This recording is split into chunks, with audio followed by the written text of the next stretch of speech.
주의 사랑 산과 바다에 넘치니 내 마음 열 때 주님 나에게 참 자유 주셨네. 늘 진리 속에 거하며 나의 손을 높이 들고 언제나 주님의 사랑을 노래하리.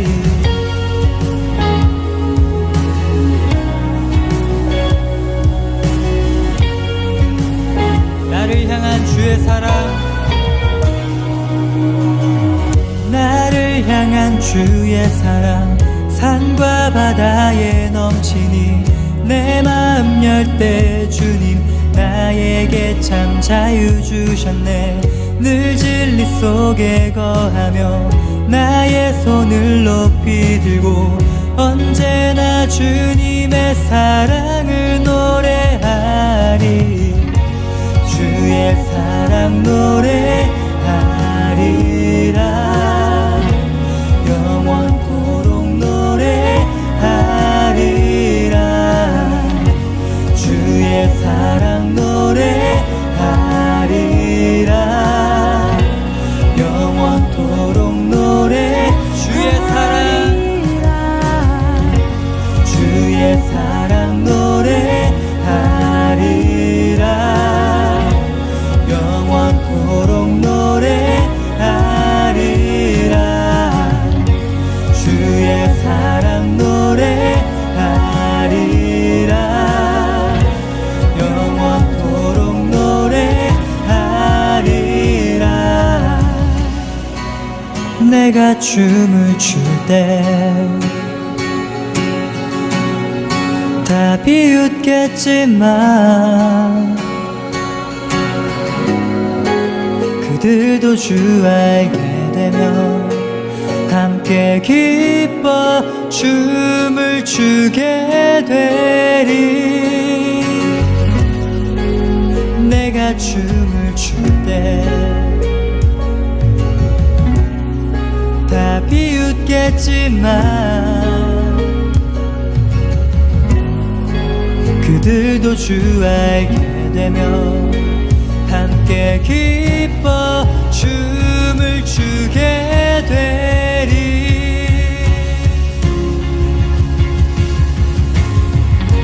주의 사랑 노래하리라.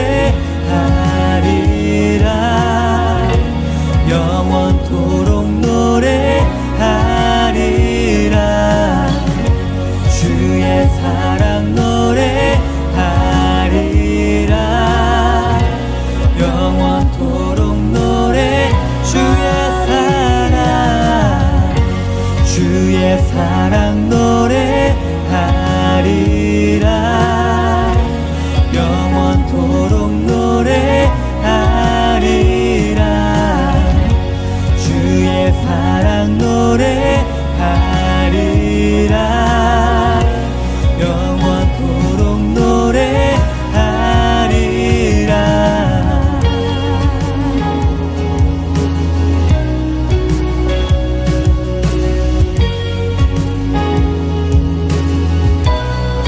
우리 향한 주 사랑,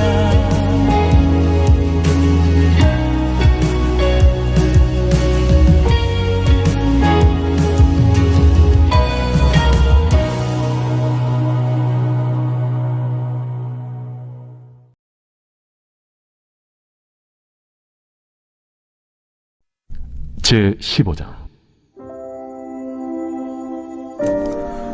나는 참 포도나무요 내 아버지는 농부라.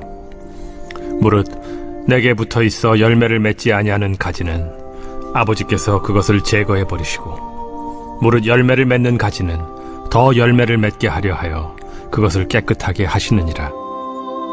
너희는 내가 일러준 말로 이미 깨끗하여졌으니 내 안에 거하라. 나도 너희 안에 거하리라. 가지가 포도나무에 붙어있지 아니하면 스스로 열매를 맺을 수 없음 같이 너희도 내 안에 있지 아니하면 그러하리라. 나는 포도나무요 너희는 가지라. 그가 내 안에 내가 그 안에 거하면 사람이 열매를 많이 맺나니 나를 떠나서는 너희가 아무것도 할 수 없음이라. 사람이 내 안에 거하지 아니하면 가지처럼 밖에 버려져 마르나니 사람들이 그것을 모아다가 불에 던져 사르느니라. 너희가 내 안에 거하고 내 말이 너희 안에 거하면 무엇이든지 원하는 대로 구하라.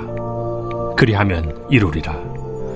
너희가 열매를 많이 맺으면 내 아버지께서 영광을 받으실 것이요 너희는 내 제자가 되리라.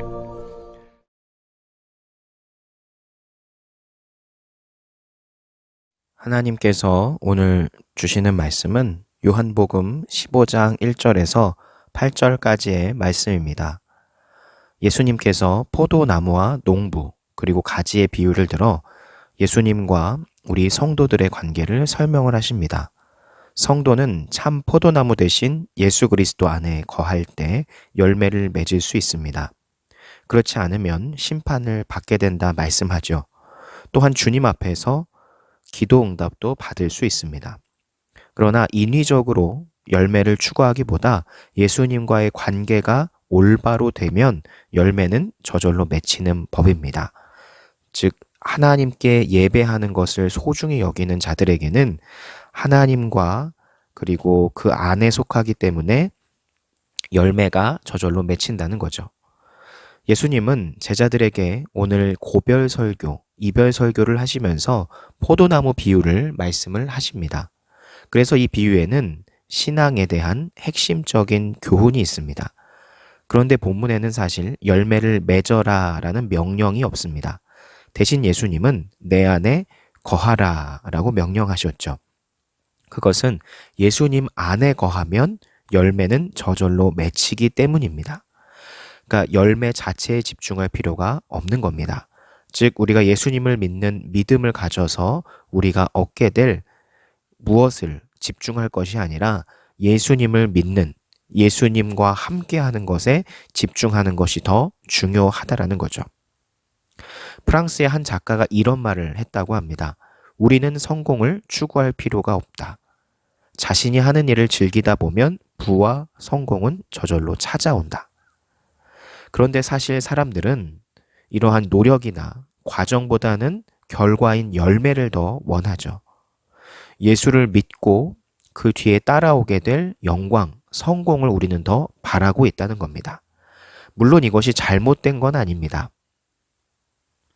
사실인 경우가 많지요. 그런데도 문제가 되는 건 오늘날 많은 사람들이 예수님과의 바른 관계, 예배보다는 신앙을 이용한 성공에 더 집착을 한다는 점이 문제인 거죠. 세상에서 성공의 여부로 어떤 사람의 신앙의 정도를 판단하는 지경에 이르기까지 했죠. 아, 저 사람은 저만큼 잘 됐기 때문에 믿음이 좋은 사람이야 라고 하는 위험한 일반화를 하는 거죠. 바른 신앙생활의 기준이 세상에서 성공이 돼버린 겁니다. 성공은 좋은 거지만 이 정도가 되면 위험한 겁니다. 예수님과의 깊은 관계 안에 있어도 세상에서 어려움을 맛볼 수 있는 것이 성경의 가르침이기 때문이죠. 스데반은 예수님을 잘 믿었지만 돌에 맞아서 순교를 했죠. 그러므로 우리가 예수를 믿으면 반드시 부와 명예만이 따라온다. 그리고 그 부와 명예만을 바라보면서 신앙생활을 할 것이 아니라 예수님을 믿는 믿음 그 자체가 우리에겐 소중한 것이고 이 하나님을 예배하는 그것을 우리가 착실하게 성실하게 해 나아갈 때 하나님이 우리에게 허락하신 열매가 있다면 그 열매는 자동적으로 맺힌다라고 하는 그런 건강한 신앙의 생각을 가지고 살아가는 우리 중고층 여러분들이 되기를 소망합니다. 기도합니다.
주